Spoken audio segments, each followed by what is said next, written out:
Even ordinary words, the sare ma, when it is sung, which becomes so sweet. Similar are our thoughts and wishes. When our wishes have the good intention and we do it very sincerely, that becomes prayer. Our just simple wishes become prayer if they come from our hearts. And as prayer, they become effective. They have their power. The power of prayer depends on our intention and our deep thought in that and what we do in it. And little if we could connect our prayer, our wishes with the prayer to God. So may you become well. And then, Lord, keep him or her, make him or her well and happy. So that becomes even intensified prayer, and it becomes effective in life if you really sincerely think. In that connection, I remember Sri Ramakrishna that one story of person his son was very sick, so and no medicine could cure. So the Vaidya, the traditional, they said none of our medicine will do. So you'll have.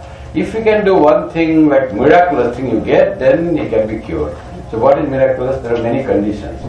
He said there has to be in Swati Nakshatra, and the sun is on particular constellation, there has to be some rainfall on that particular.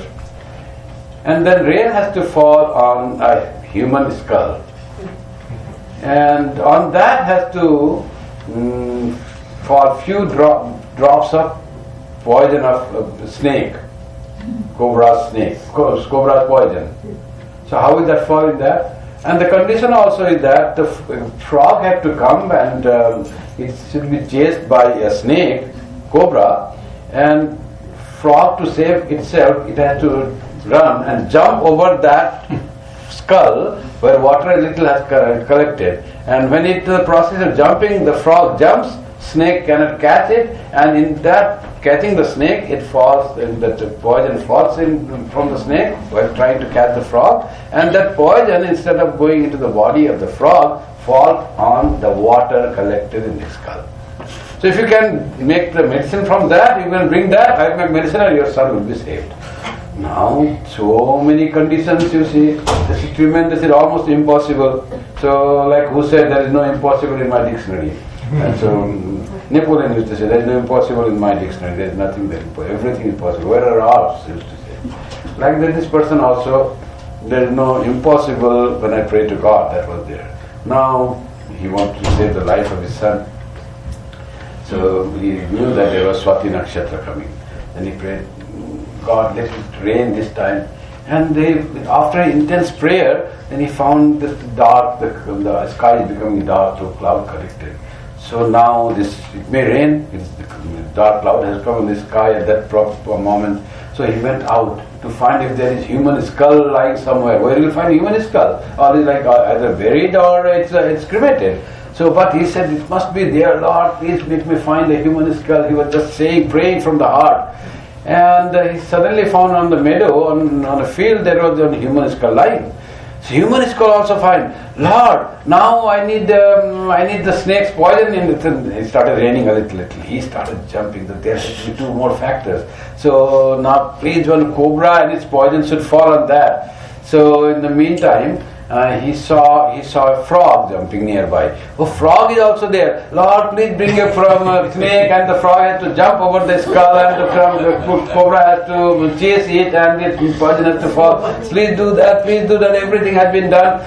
In that prayer, really it happened that the cobra chased the frog. Frog jumped over the skull, and while trying to catch that, it couldn't, and the poison fell on that skull, and he got everything that was needed, took it to the doctor, Vaidya, and the medicine was made and son was saved.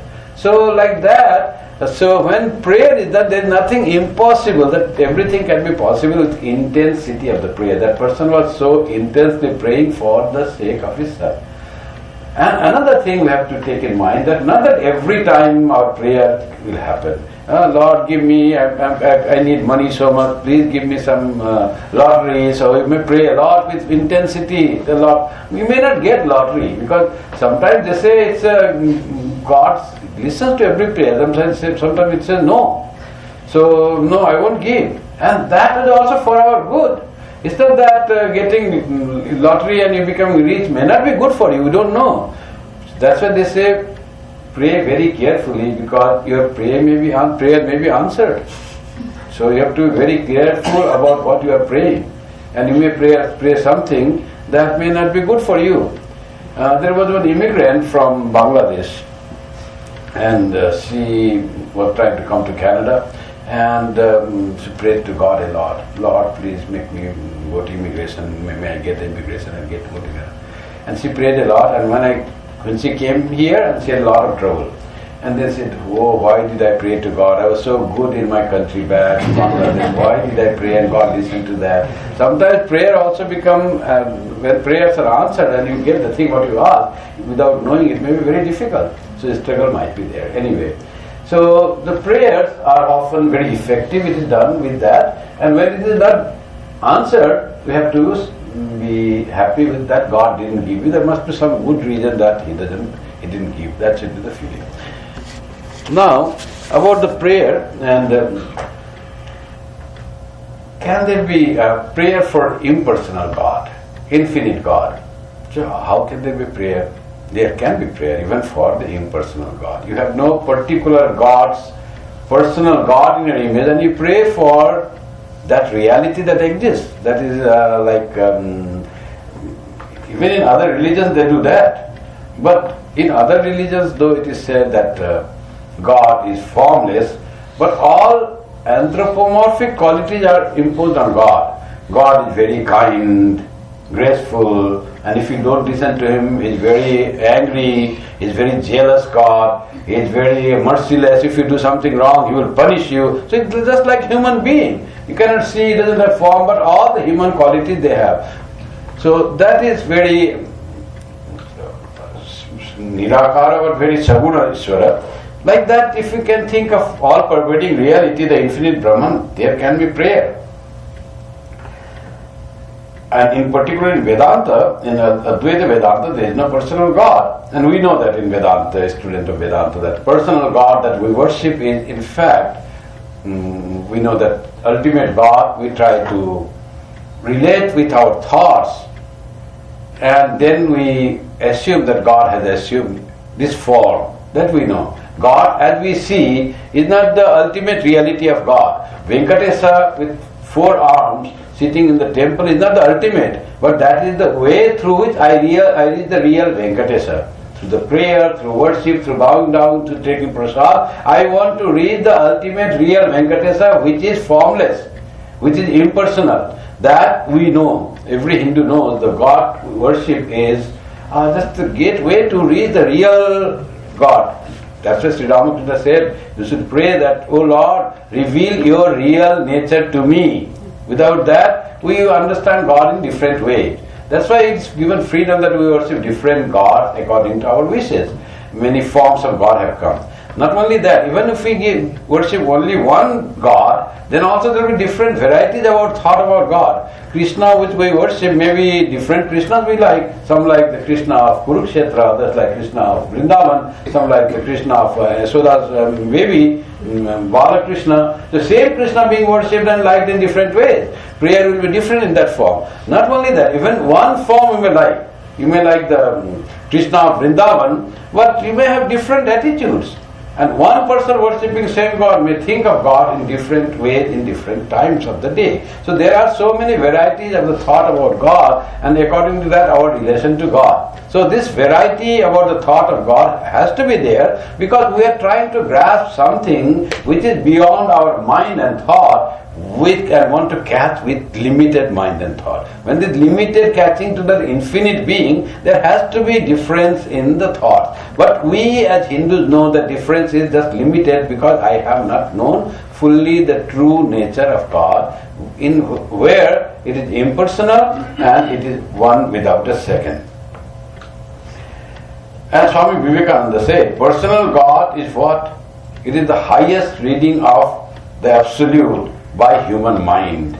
So, absolute we cannot, mind cannot catch. So, it is what highest we can think of human mind is the personal God. Say in the form of form of deity like Rama or Krishna or Buddha or Shiva or Durga, or even if you go up to that ultimate Sat-Chit Ananda, those qualities, those are also ultimate way of trying to grasp that unthinkable and inexpressible. That cannot be thought of and cannot be expressed. Yet we want to reach there and we want to grasp that. That is our eagerness given to us. And what we have to do that? Very limited instrument, this mind.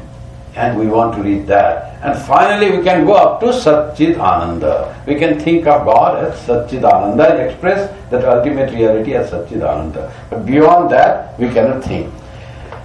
So that's why there is difference in our thought of God. Connotations are different, and the way to describe and understand God is different. But we are happy to recognize the difference, and we live in harmony and with understanding of what we understand God as in different forms and different ways. Therefore, the God, the Supreme Brahman, is often said as Ishvara. We know that how Ishvara is the one who rules, who creates. And then Ishvara becomes Bhagavan, more closer to us. Krishna becomes Bhagavan. The Ishvara becomes Krishna or Rama or Durga or Ramakrishna, Chaitanya, whatever you wish. So it becomes Bhagavan. And that Brahman, Ishvara, Krishna and Bhagavan, ultimately if we leave them at the Bhagavan level or Ishvara level or Brahman level, that also won't satisfy us. We have to understand that what we are worshipping as God is our own soul, our own Atma. If we don't consider that God as our Atma, we will not be fully satisfied. So this Brahma has to be our Atman. I am Atma, Brahma, that has to be there. Otherwise our prayer will be, it cannot satisfy us. Our wishes cannot be fulfilled. Therefore the Vedantic idea comes, the God is witness. You see, as witness, the Brahman, we say consciousness is witness. This is a very wonderful way to understand that the God is not working, is not involved in the actions that we do.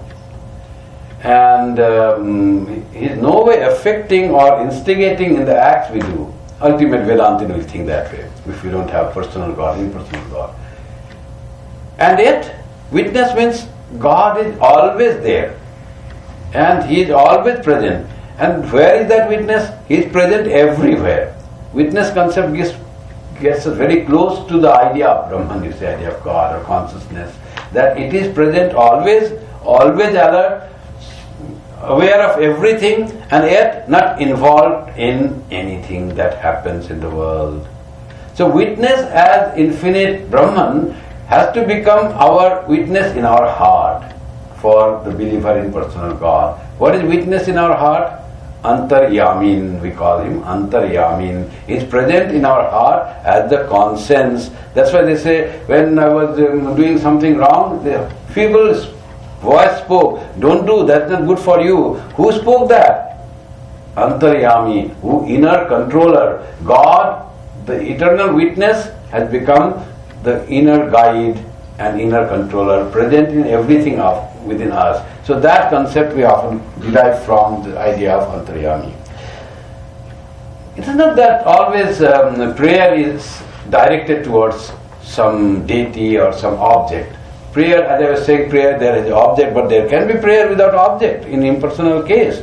And our Shanti mantras are almost without any object. They are just praising some deity and without any particular object, because it is very impersonal. Vedantic prayers are mostly has to be impersonal.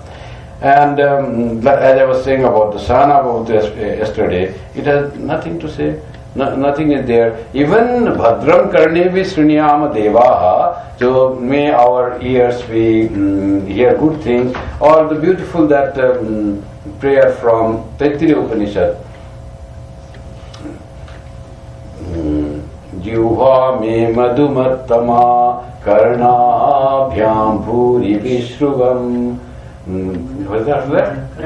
Brahmana koshosi medhaya pihita shrutam me gokaya. May my memory, this is called Smarana mantra. So reciting these, your memory become good. So may my memory become perfect. May my tongue become sweet. But to whom it is being said?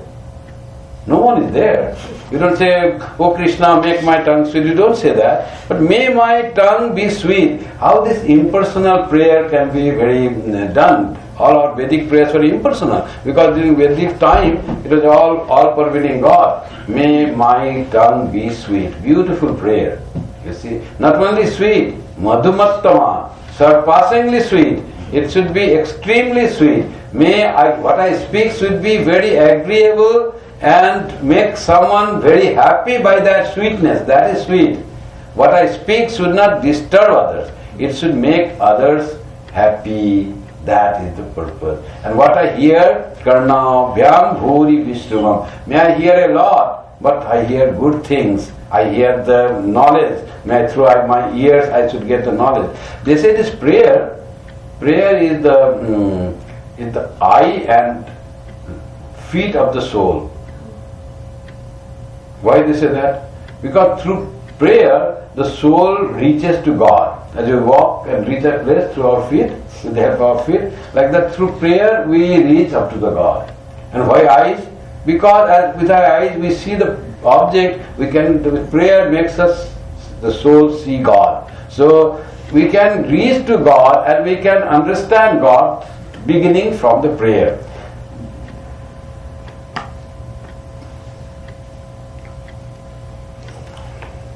So prayer is in fact, sometimes we are trying to gain our self-confidence or affirmation or say, I will be able to do through the prayer. That also helps us to gain the strength within us. Just through prayer we can do that. Sometimes prayer become like, we know that it's prayer, but we know that reasonably it will not be possible to fulfill. Sometimes impossible prayers we do, if we reason out. For example, the most common prayer, Sarve Bhavantu Sukhina.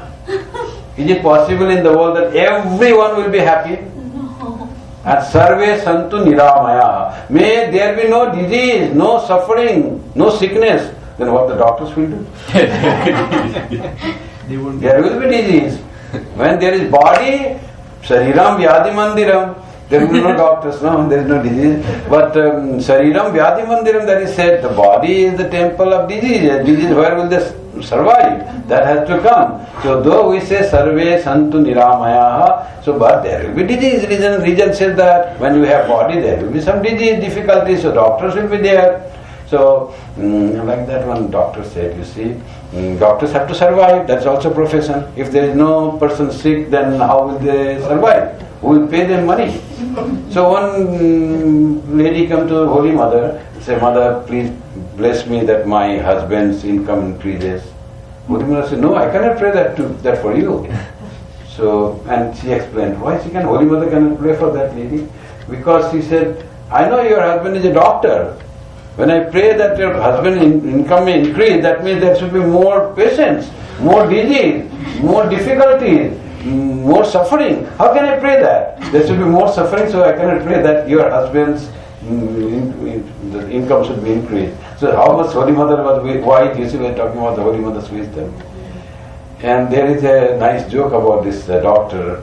In fact, one doctor said, I heard, he said, one patient went to doctor. And doctor was like very philosophical, but very, very famous doctor. In fact, Vedanta Rai, many have heard the name. He was the top doctor at that time and very, he is remembered as the most successful chief minister for the state of West Bengal. Whatever progress of West Bengal has done happened during his time. So when patient came to him, and he said, Doctor, I don't want to take medicine. I want to be fit by other ways, health, exercise, this, that. But medicine taking I don't like. I want to avoid medicine. The doctor said, when doctors prescribe medicine, you must accept that. And because doctor has to survive. And he has written some prescription. You must go to the shop and buy that. Because that shopkeeper, the drug store has to survive. Otherwise, how will it survive? And when you come home with the medicine, packet of medicine, throw that in the garbage bin because you have to survive. So it was a joke, but he was a big doctor. But that's what he said. Many doctors prescribe many medicine, and particularly in India, if doctor has a fee of like 100 rupees and medicine is only 25 rupees, he will say, "What doctor he is? I paid 100 rupees in the fee and prescribe medicine only 25." That's why doctor has to say many medicine, vitamin. It has to be more 400. Oh, this is good doctor. Prescribe doctor. That's the psychology of the patient sometimes. So, that's what doctors said. Now we come to that. There is to be tonic, something called in the earlier times, perhaps older people will know. Now there is nothing called tonic, it's all bogus thing, and vitamins also they don't prescribe, they say everything you get in the food, just have the balance and nutritional diet, you get the food. So sometimes these prayers are impossible prayer, but still they may be impossible, they may be, if you reason it out, it may not be possible for God to fulfill your prayer completely, sarve santu niramaya. But yet, what should we say that or not? Because it is not possible that all will be happy, sarve bhavantu sukhina, all will be happy. So, should we do that or not? Of course we should do that. Our wish will be the whole world should be happy, there should be no disease, everyone should be friendly, everyone should be in peace, and let no one disturb others. That they say, when you sit for meditation, first what you do is you throw the waves of goodwill towards east. Waves of goodwill, mental waves of goodwill and peace towards east and west, south and north. And you imagine that with your power of your thought waves, the whole universe, the whole world has become very calm and peaceful. Just to imagine that. That will help you in meditation. So such prayer, when we pray for the good of all, it makes our own good. It gives us a feeling of peace. If you think someone are quarreling, your sister and brothers have some fight, and some of your friends are not in good terms, the boss has conflict with that, and your professor guide has conflict with your friend in doing research, you just pray, may there be good thought, and you imagine that, oh, they've resolved everything, now they are peaceful, and you feel so much good. Just in thinking, though it is just imagination, reality it might or not have happened, but your imagination and your thought of goodwill, it has some power. First power starts acting upon you, and if it is powerful enough, it may act upon those persons. It depends on the purity of our heart and the intensity of our thoughts, then its effect is seen. So it is always good to say sarve bhavantu sukhina, that we often do. That is one of the best prayers. May all be happy, may all be good. Swami Vivekananda said to his disciple Sharachandra Chakravarti, you see, there is an idea of mukti.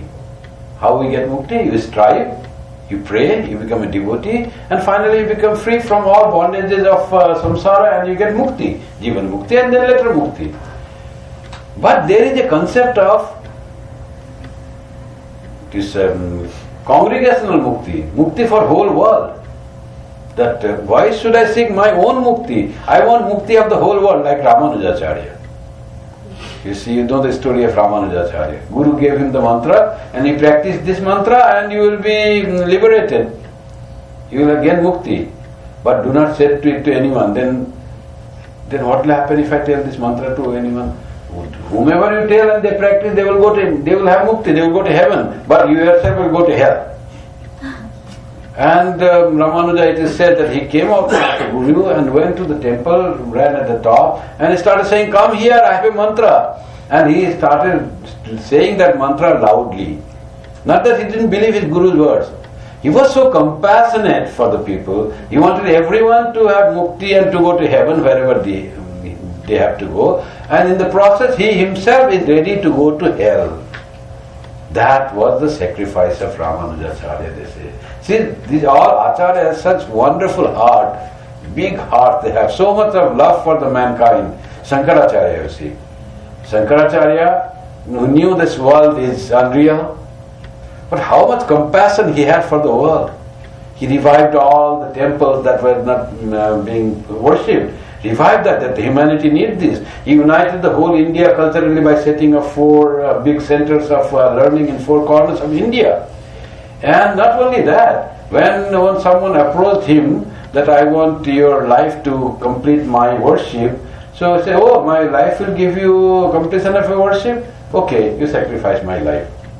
So much compassion for the being. These are the great acharyas that they were born. It's Dadiji-like thing. You see, Dadiji, we know the story of Dadiji. If you give your bones, I'll make a weapon from that, vajra from that, and by that I can conquer the evil, said Indra. Dadiji said, yeah, something for the good. What this life is for. Sat down and gave up his body, and so much glorified. Acharya Shankara did the same thing. Buddha did the same thing. Buddha went to the king with the full intention and said, King, you are sacrificing these goats, poor goats, innocent goats, and you say you will get married, you will go to heaven. You sacrifice my body, then you will go to greater heaven. Do that. Even then he offered, like Dadiji, and he wanted to save these poor creatures, just to save them out of compassion, you see. Then the prayer comes. When you have compassion, your friendliness, will to good to some others, then the prayer comes for other people. Otherwise, we will pray for your selfish worldly prayers mostly come. Beginning from there is not bad at all. We should begin from there. Something for me, if a little more, then something for your relatives, for your children, for your parents, that's still better. Something for your friends. Some people you know, that is still better. Someone far not related, but you friends, you treat them. Then comes for everyone. And finally the prayer has to come for those who are not friendly to you, who disturb you, who insult you. That type of thing has to come ultimately. And then we are then established in good prayer. And that praying and thinking for the good of those who do not wish our good is such a wonderful spiritual unfoldment and spiritual transformation that you'll find tremendous peace coming.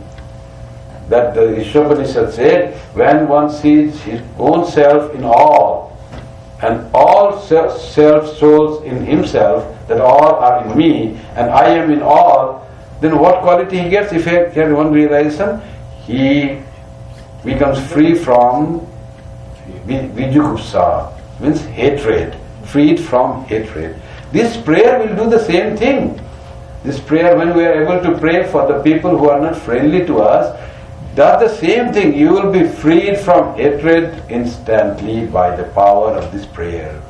That may that person be good, may that person not be reactive. So this is the power of prayer that starts happening from the person who prays.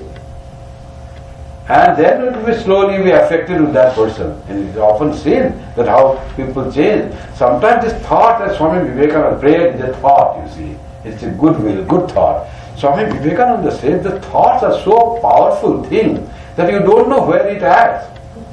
And he said, you have a great thought and you in the cave and you die there.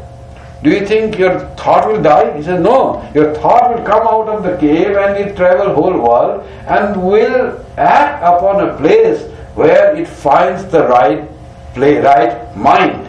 It will be there and it will produce its action, and that person will have a wonderful mind. So thoughts are very powerful and they are long living, and they say thoughts in fact do not die. They are different thoughts. So when we get some good thoughts, we should be grateful for the person who might have prayed for the good thoughts. Suddenly it happens, no? Suddenly we get angry and we try to take revenge, and I think I will see that person, he did so to me. The next day you think, oh, what is this small thing? Why should I do that? That he will forget, I should forget, that is the better. How is this good thought came to me? Somebody might have prayed that taking revenge is not good. May there be no people act for revenge and be forgiving. Somebody prayed sincerely, that was in the atmosphere, it acted upon my mind, and I am thinking that way. So gratitude and gratefulness, not that you change, but someone's thought change. So there are so many things we are held in this life. Our whole life is in fact is the grace of God and support of so many beings all around us, known and unknown. Known we know, how our parents and relatives, they nurture, rear, they make us grow. But after that, teachers, friends, and then the unknown persons, those thoughts also act upon us. So all this is the power of prayer which we are ever not aware. And in the process, that if we could pray for them, that will be tremendous effect that does.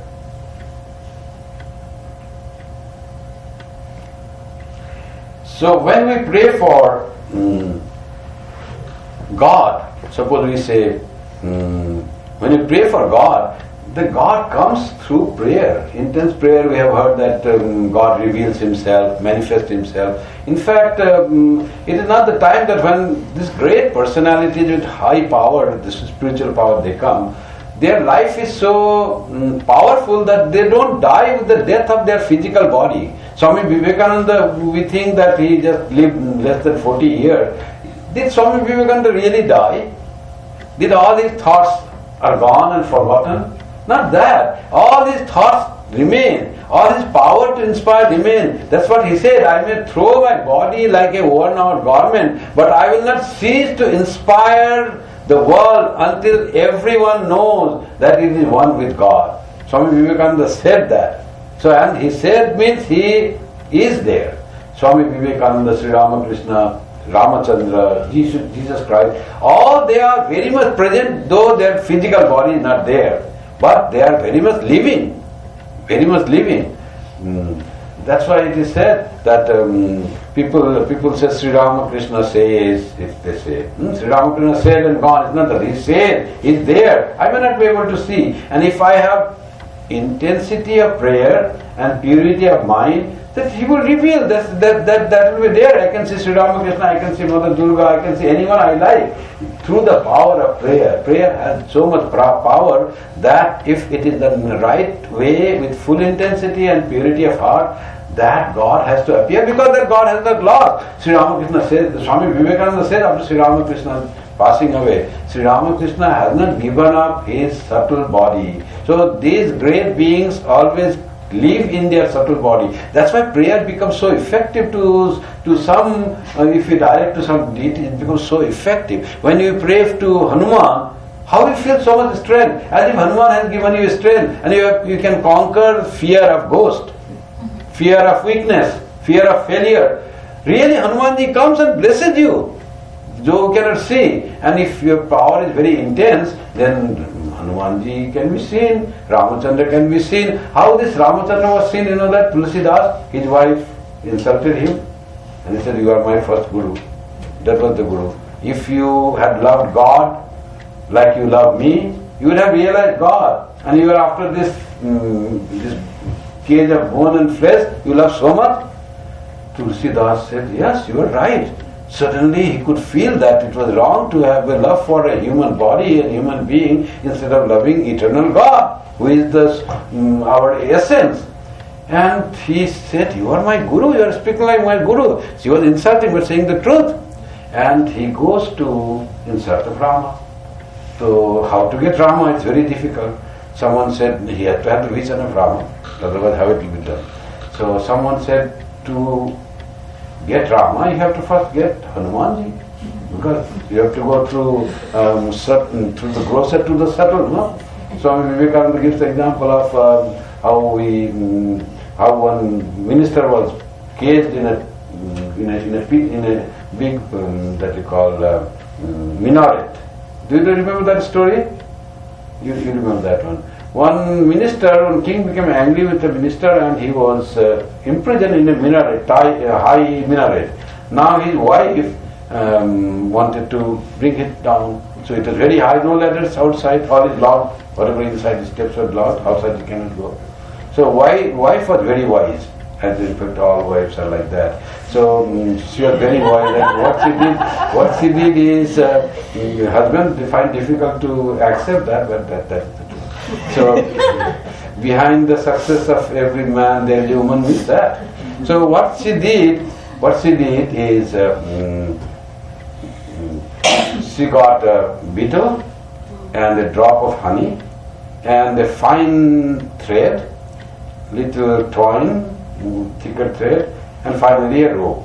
So she put the honey at the tip of the beetle and tied this fine silk thread at the leg of that beetle. Beetle, smelling honey, started going straight on that pillar.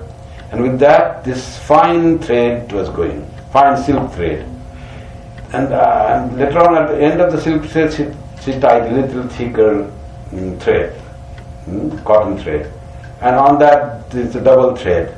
And finally, on the double thread, she tied a big rope. So each can hold the weight of other.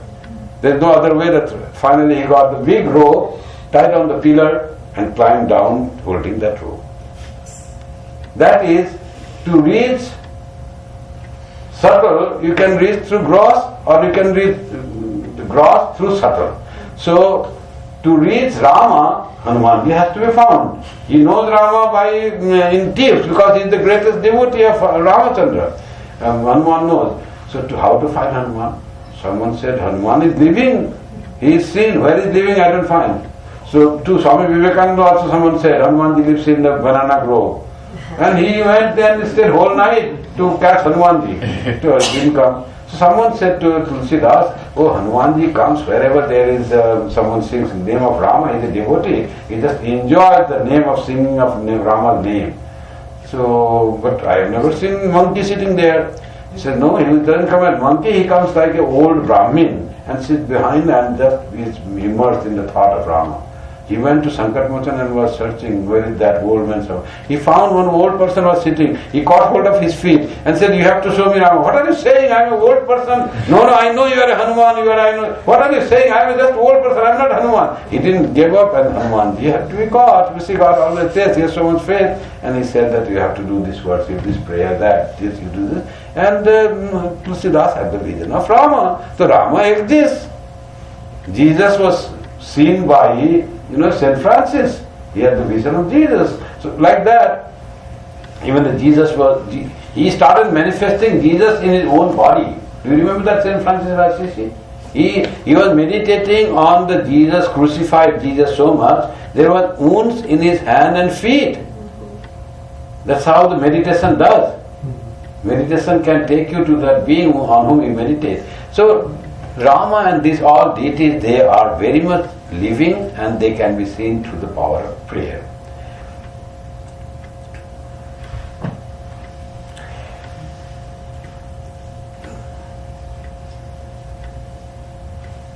So prayer is even important for even those who believe in non-duality.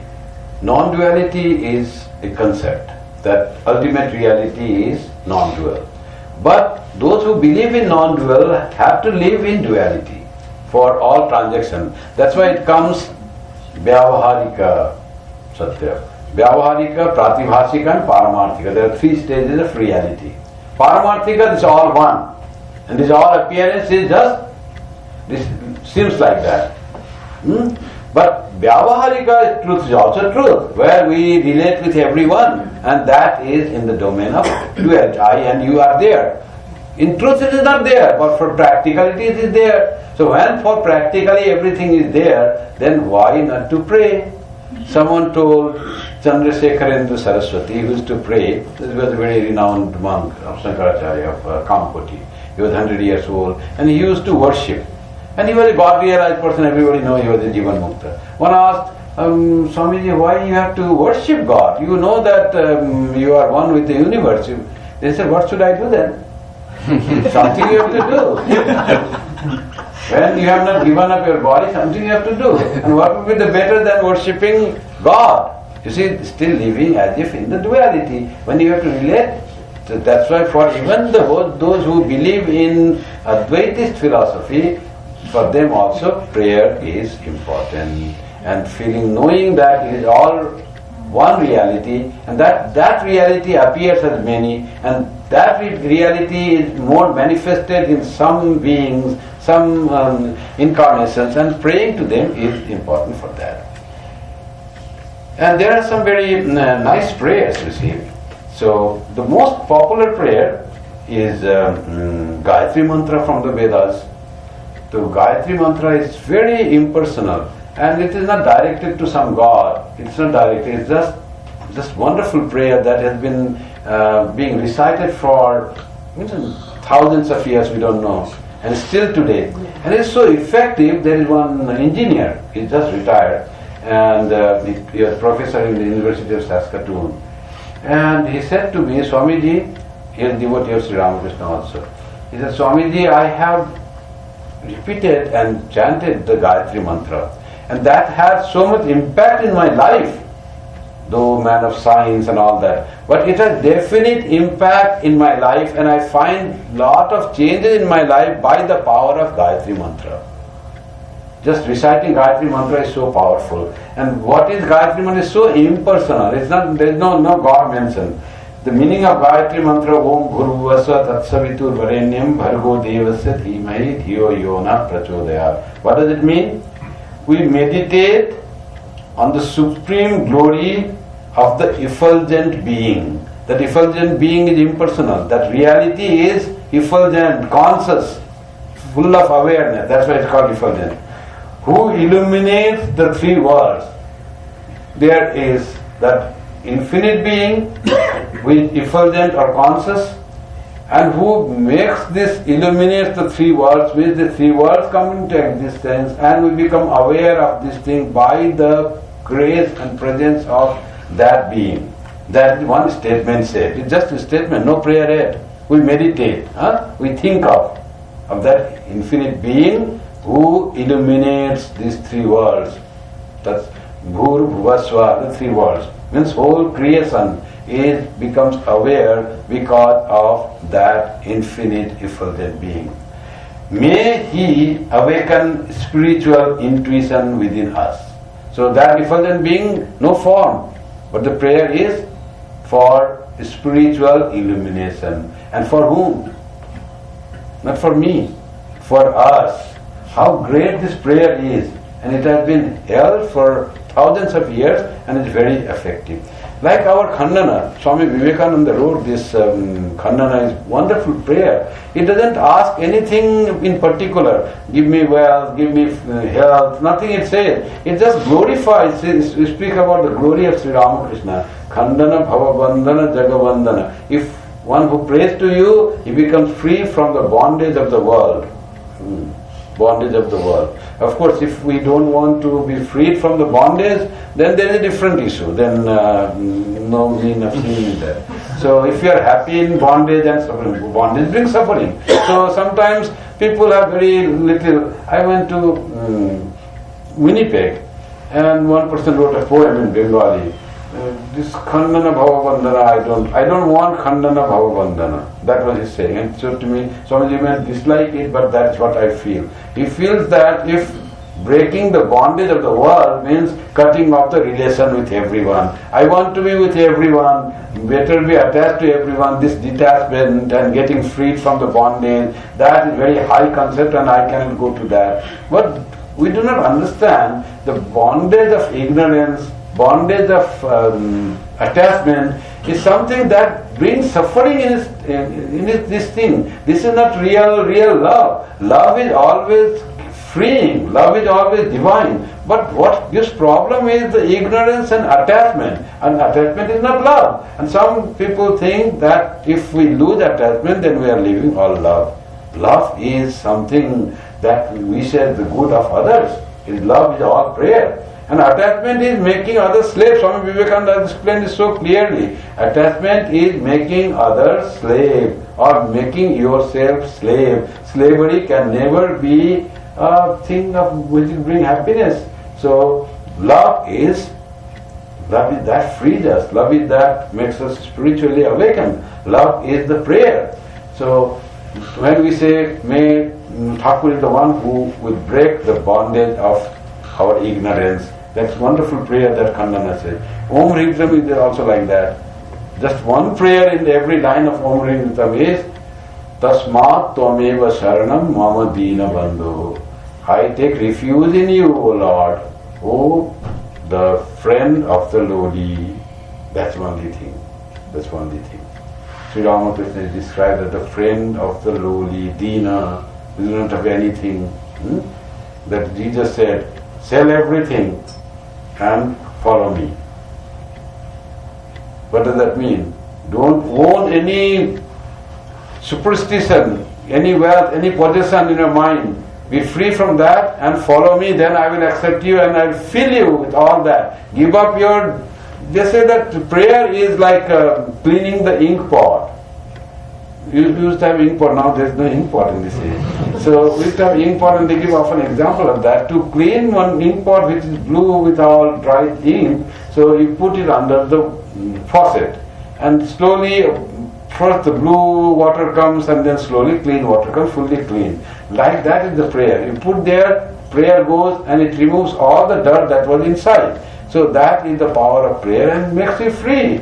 So when we say you are the refuge of all who are lowly, means that in that lowly, blessed are the meek in heart, for they shall find God, or something is there. So what is the meek is praised so much? Meek means those who do not have ego, those are not arrogant, those who are able to receive. And Jesus told about the prayer of Lord's Prayer. So it says it seems to be very worldly prayer, but if you go deep, it is very spiritual prayer. That happens with our Om Jai Jagadish Hare. Jo dhyave phala pave dukha vinase manaka sukha sampatti ghara ave kashta mite tanaka. So, are we praying for sampatti? I want to be wealthy by this prayer. So, what is sampatti we have to know. What is sukha we have to know. We want pleasure by worshipping God? No.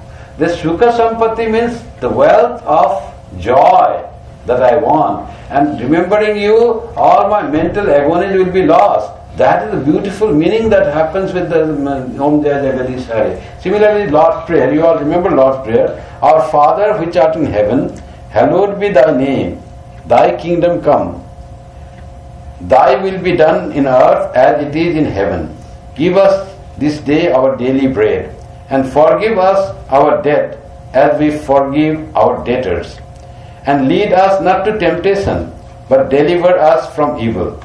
For thine is the kingdom and the power and the glory forever. Amen.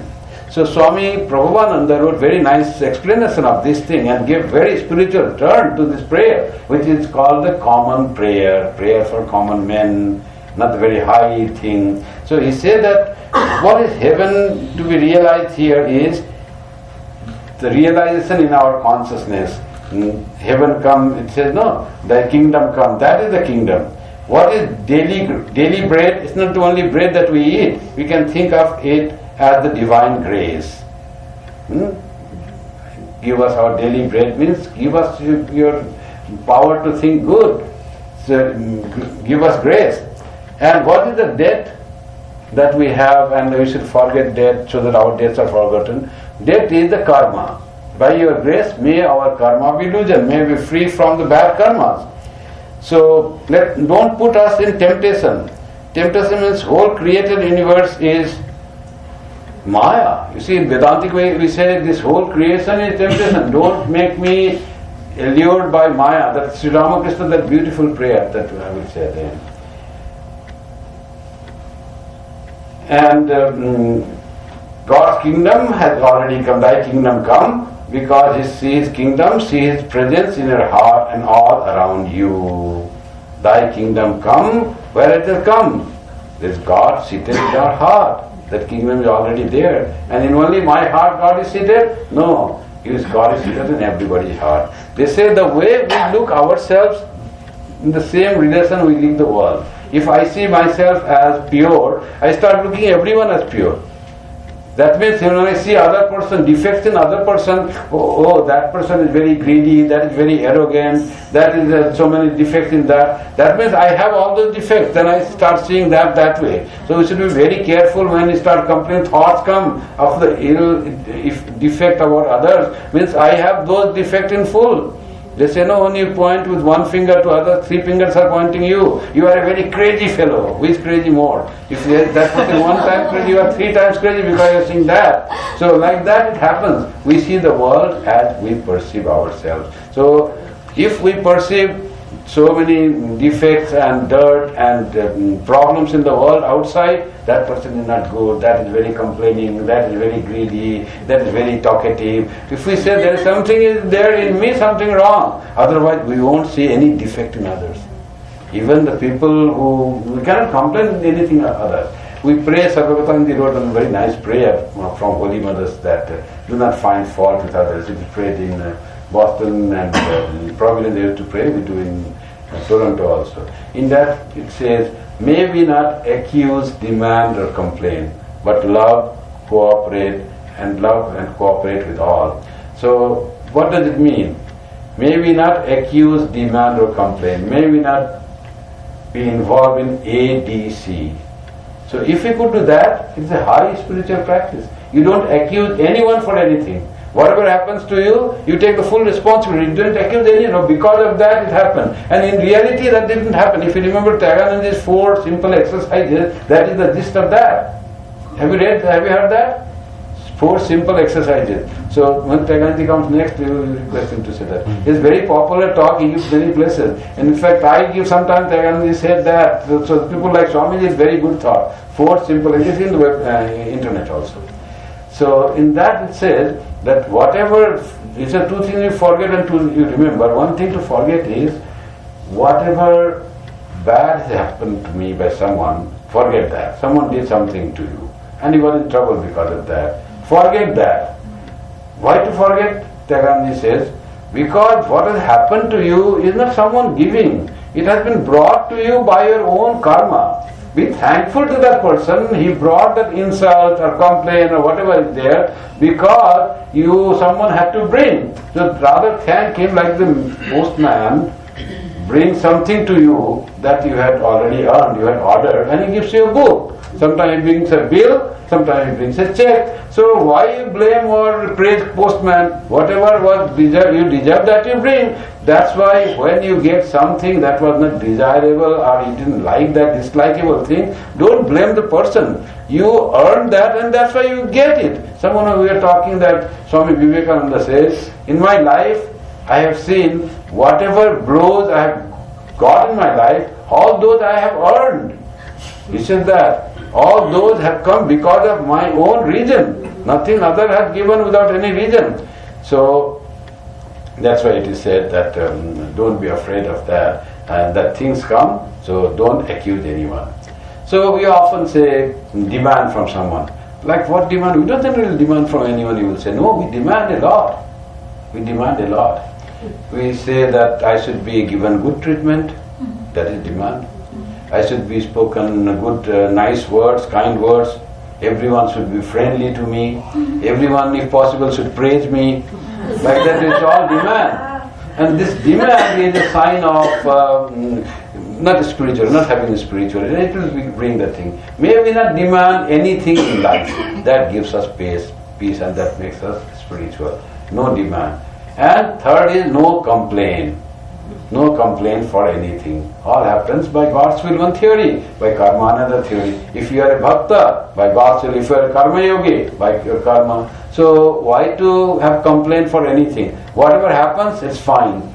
Our one Swami Bandhananandaji was in Holi for many years. He used to say when we were training center in training center at Brahmachari, he came once and gave us talk and said, if you lack something in the monastic life in the headquarters, which you might have enjoying in your centers. In the center they enjoy, and headquarters there is more austerity. But don't be complaining. Just say, I don't care. And he said in Hindi, just be able to say, kuch parwa nahi ji. Say that. I don't care. It may happen. It may be given, not given. So it doesn't affect me. Be strong enough to be immune to the thing that you don't get what you wish, or the thing that come to you and you are not affected by that adverse situation, adverse people and adverse treatment. Be strong enough and get immunity to that by this mental strength to and the prayer, may we not accuse, demand or complain. If you can do that, we become with that prayer we grow spiritually very, very, very high, and that's how spiritual progress can happen. So this prayer, as it is said, is that at the end I'd like to pray that what is written here, that Sri Ramakrishna's prayer somewhere, our Swami Ramakrishna often emphasizes that. They asked me to read Gospel in Houston, and after Gospel reading and the talk was finished, they said, Swamiji, we recite the prayer, we do a prayer at the end. That's what prayer? So all they started doing prayer from Gospel in Bengali, and Ramakrishna said, all of us should recite this in Bengali. So, because the original sweetness is there, but in Bengali will not be understood. But this is very, very nice. I saw it printed somewhere. It's called Master's Prayer. This beautiful prayer. How to pray, you see. O Mother, I throw myself on Thy mercy. Total surrender, you see. I take shelter at Thy hallowed feet. I do not want bodily comforts. I do not crave name and fame. I do not seek the 8 occult powers.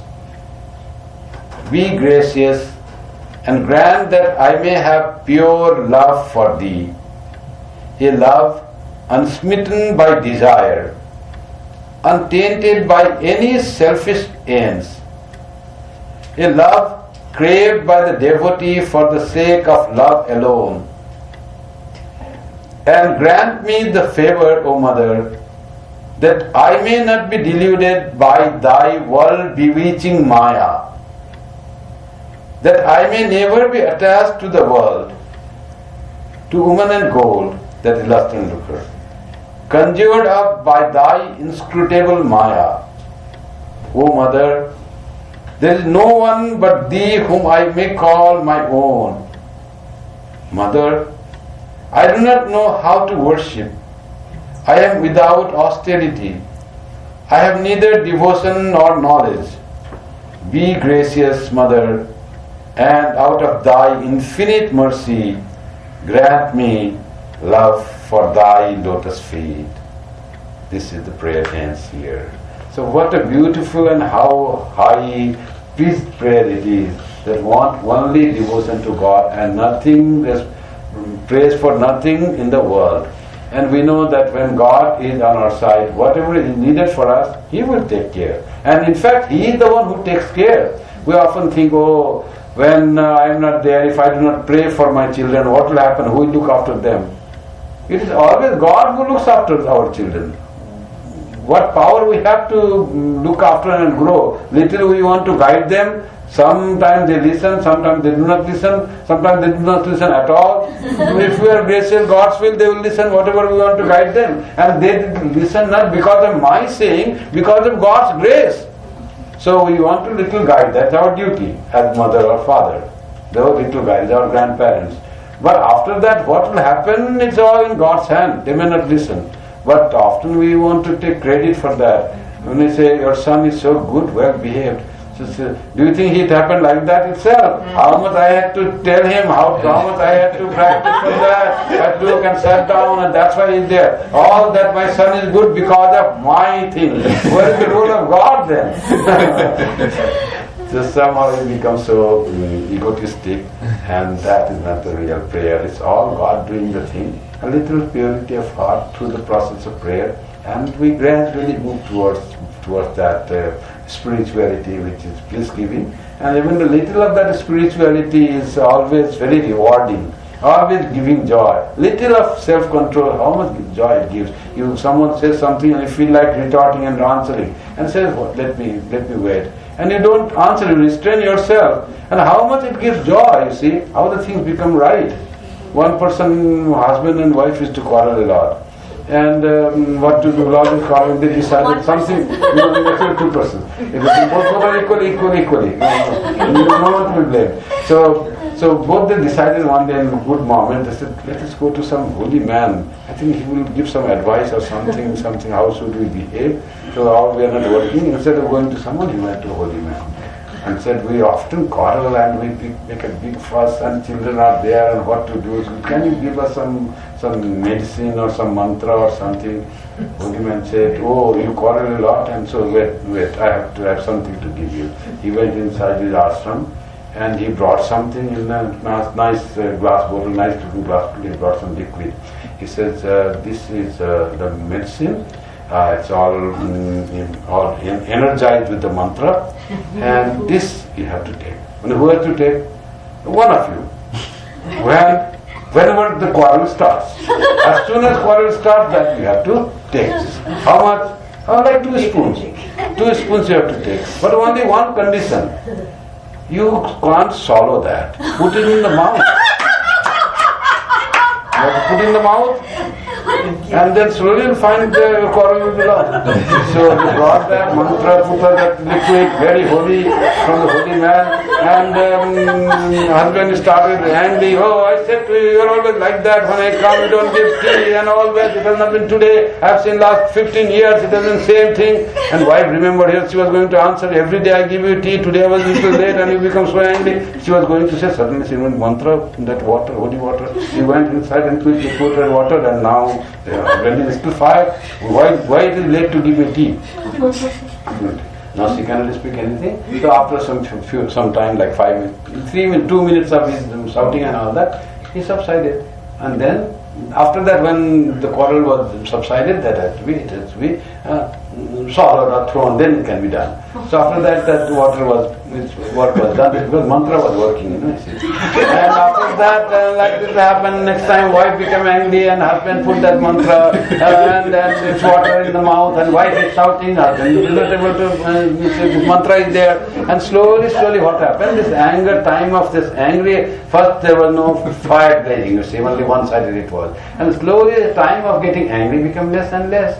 And then they found they are not getting angry on each other, they are able to accept. And after about 1 year, they said we have to pay gratitude to the holy man who gave this so wonderful mantra. So when they are frustrated, we did miracle in our life. We had so bitter relationship, but because of mantra, so we all got back our relation and became so sweet and so nice. But can you say what mantra you did that? Holy man said there was no mantra, it was a simple, plain, pure water. Just one of you didn't reply, kept restrained, and then everything was so sweet.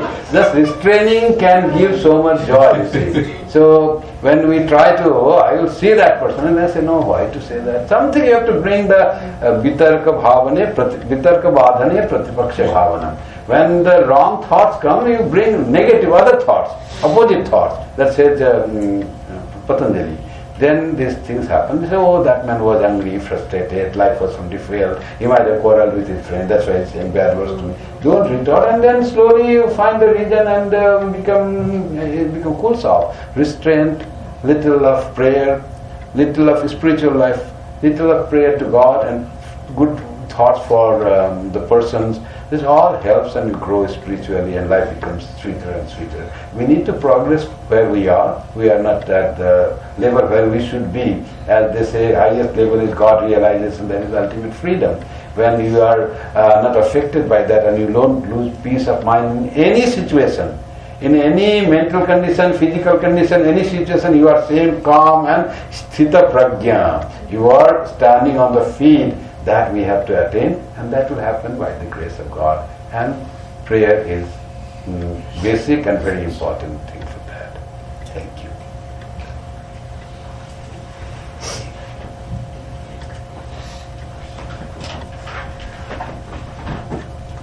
Any questions?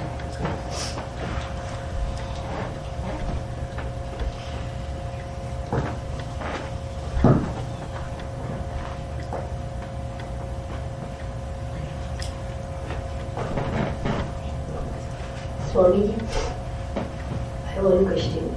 A person who doesn't have any belief in doing prayers or things, if he falls ill or if he gets any losses in his business, suppose his friend or any one of them who has got faith in God and doing prayer, if they do prayer for him who doesn't have any faith, will it be effective? Definitely, that's what I was saying. If prayer is intense and done through pure mind and pure thought, it has to be effective. Definitely it will be effective. So But it may take time. But definitely good thoughts are definitely, it is a very powerful thing in the universe. The thought of love, thought of prayer, these are very powerful tools, and that will be effective definitely when for such persons that to make him or her well. That will be definitely. all right, anything whatever. Definitely, we need to always pray for all. So I can tell you how this prayer is so joyful thing. I went to Kailash. It's so hard to Kailash, breathing problem, and there was some accident I made, and so everything is challenging there. And if Harinama Namanandji would have come, he would say the weather, the winter, the infrastructure is not that problem. The problem is the toilet is the problem. You see there. That's the most challenging thing. We don't have proper toilets there, and when old age you go, it becomes very very difficult. When you have the lifestyle in the West, so it becomes really really difficult. Of course, you don't have bed good, and you have a muddy house and cold weather. So all happened with conquering that. I went to Kailash by the grace of Shiva. I had the vision of Mount Kailash and good thoughts about all, and coming back alive after doing that. You see, many people die there, in fact, because of lack of oxygen. Edema happens in brain, and there's something oxygen less, and people in sleep they die. So that's a very risky thing. And when I came, all joy, feeling of Shiva, people started seeing Ganesha and temples on the cloud. You see how this our mind, whatever mind wants to think, it sees that. What wants to see, it sees that. You know that. If you are too much after money and someone drops money, you will listen. Your friend may not listen because you only think of money. Because you are thinking of money, you will listen that. Oh, somebody threw the money. Like our eyes also that. Someone is falling somewhere and another person may not see. Oh, I am seeing that some bundle, some note is there. There is $5 note I saw. So another person will not thinking of that. Whatever you think, that your eyes goes, your ear listens that. So thinking of all that thing, the people were saying, oh, Swami, see this cloud, it's like Ganesha, you see, can you see this? Where is Ganesha? Oh, see, that is his trunk is going there, and those are the ears. Then I saw nice, yeah, I can see that. How this come? Other time it may not come. But when you go to Kailash, pilgrimage like that, you have all purity of mind comes, you see.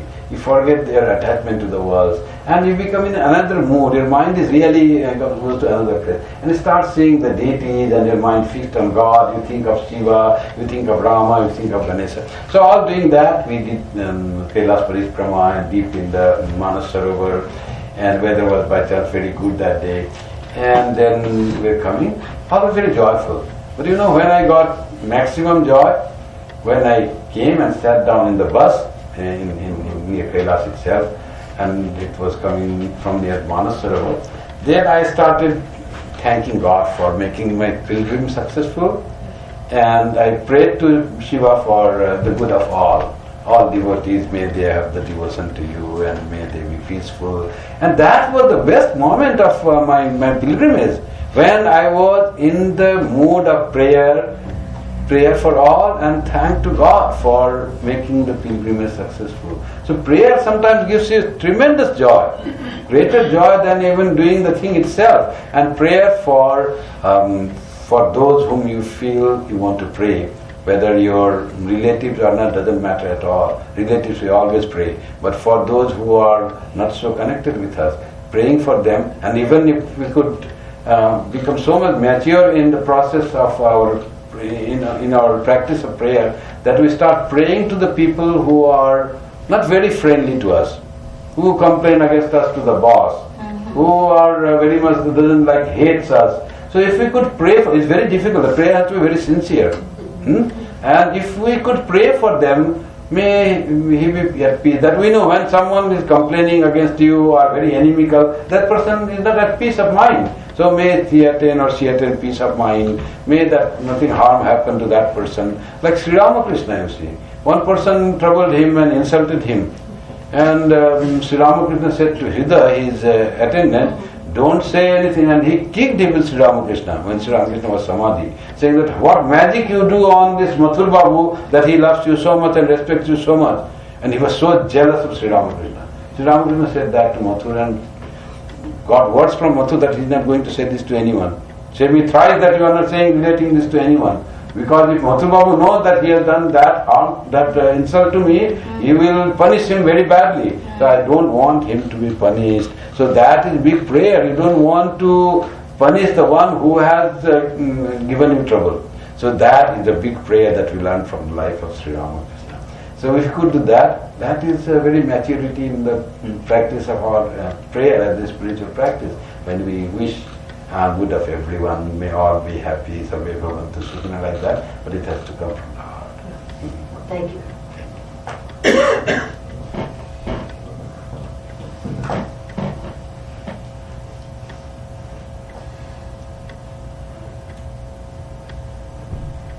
I think it's done. Oh, what song will be there? So let us close with song. I have been asking for the song. It's the third one. Let's close with the song.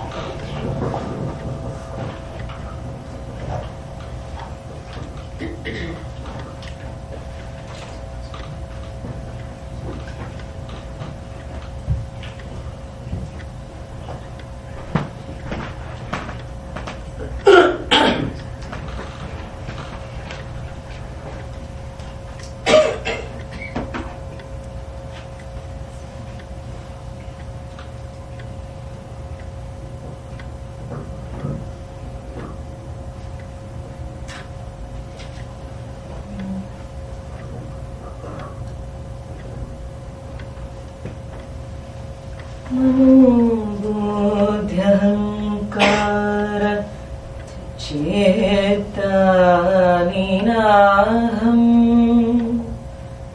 न च श्रोत्रजिह्वे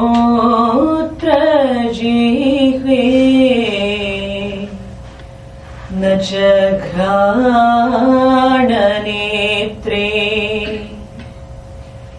न च व्योमभूमिर्न तेजो न वायो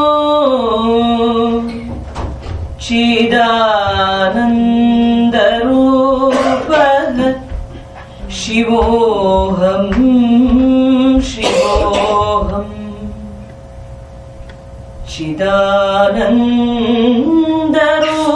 चिदानन्दरूपः शिवोऽहं शिवोऽहम् न च प्राणसंज्ञो न वै पञ्चवायुः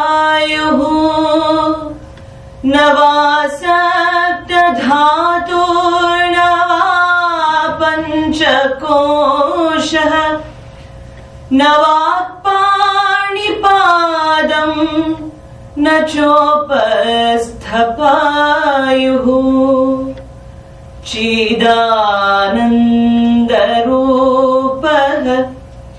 शिवोऽहं शिवोऽहम्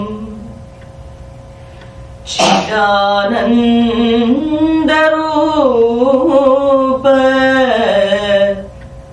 शिवोऽहं शिवोऽहम् न मे द्वेषरागौ न मे लोभमोहौ मदो नैव मे नैव मात्सर्यभावः न धर्मो न चार्थो न कामो न मोक्षः चिदानन्दरूपः शिवोऽहं शिवोऽहम् चिदानन्दरूपः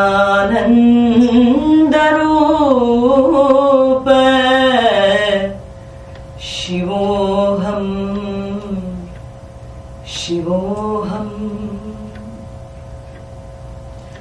न पुण्यं न पापं न सौख्यं न दुःखं न मन्त्रो न तीर्थं न वेदो न यज्ञः अहं भोजनं नैव भोज्यं न भोक्ता चिदानन्दरूपः शिवोऽहं शिवोऽहम् चिदानन्दरूप शिवोऽहं शिवोऽहम् न मृत्युर्न शङ्का न मे जातिभेदः पिता नैव मे नैव माता न जन्म न बन्धुर्न मित्रं गुरुर्नैव शिष्यः चिदानन्दरूपः शिवोऽहं शिवोऽहम्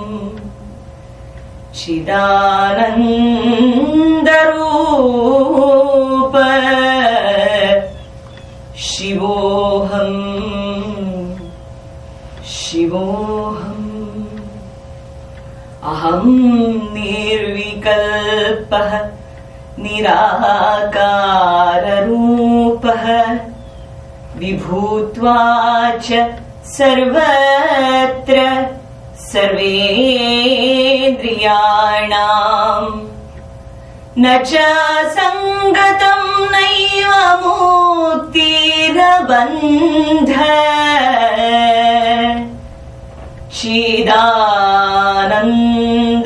चिदानन्दरूपः शिवोऽहं शिवोऽहम्